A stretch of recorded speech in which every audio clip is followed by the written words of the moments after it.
Welcome to the Game PanelTaffy discussion, where we're going to be talking about $60 for a video game. Is that too much? Is that not too much? I'm here. My name is Chase with my friend Kyle. Yep. Who is much better looking than I am.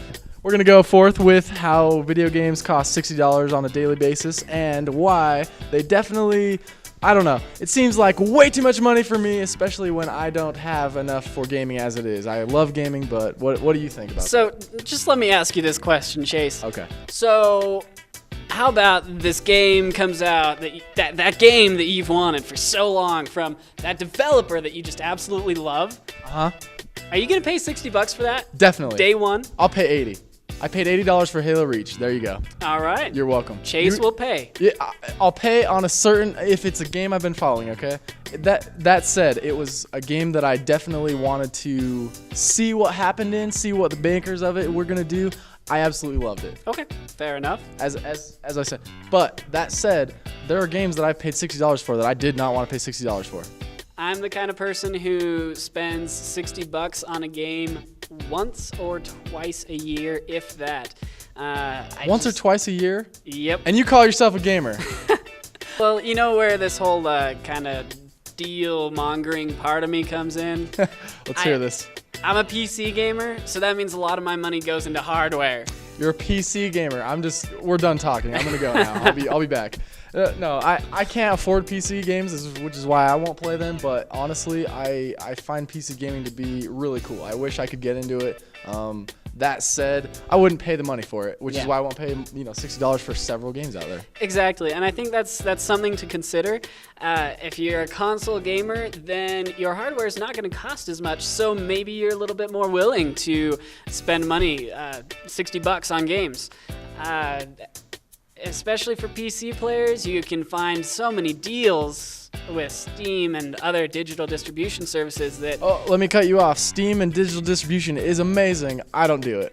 I just have to say that. When I want a game, I want to own, I want the game. Yeah. Give it to me. That said, I think that the developers need to get what they're putting into a game. I think that should be something that $60 would be worth having. So I think that, if they're making putting all this work and time and effort into a game that really is worth it, why not pay $60 for it? But I think I want to avoid the ones that just the bad ones. I mean, all my friends played Dragon Age when it came out, Dragon Age Origins.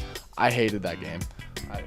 How do you feel? All right, I actually really enjoyed Dragon Age Origins, but awesome. I got it like a year after it came out, and I spent $20 on it.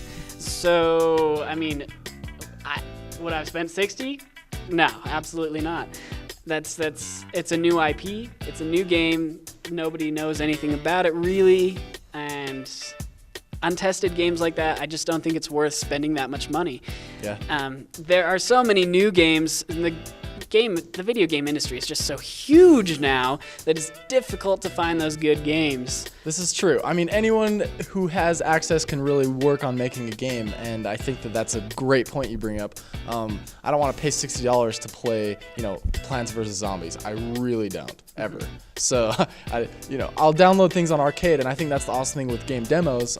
People can try a game before they buy it kind of thing, which is, to me, a really great way to see whether or not I enjoy a game. But unfortunately, not all games have a demo, so it's hard to say if that price range is going to be worth it for me or not. And I feel like the whole demo idea is a thing of the past, honestly. There really isn't much of it. And as I remember, there used to be a lot of demos.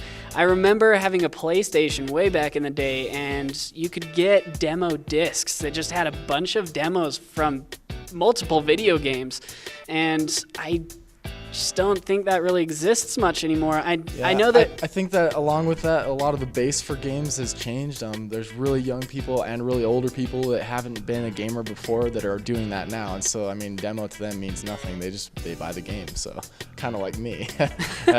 Anyway, I don't know. I think that, honestly, gaming is an expensive hobby, but what hobby's not expensive? Just depending on how much gameplay you think you'll get out of a video game determines how much I would spend on it. Like Skyrim, $60 easy. You're going to get several hundred hours of gameplay out of that. I disagree with you, but we're going to leave that to you guys. Thanks for joining us here at GameTaffy.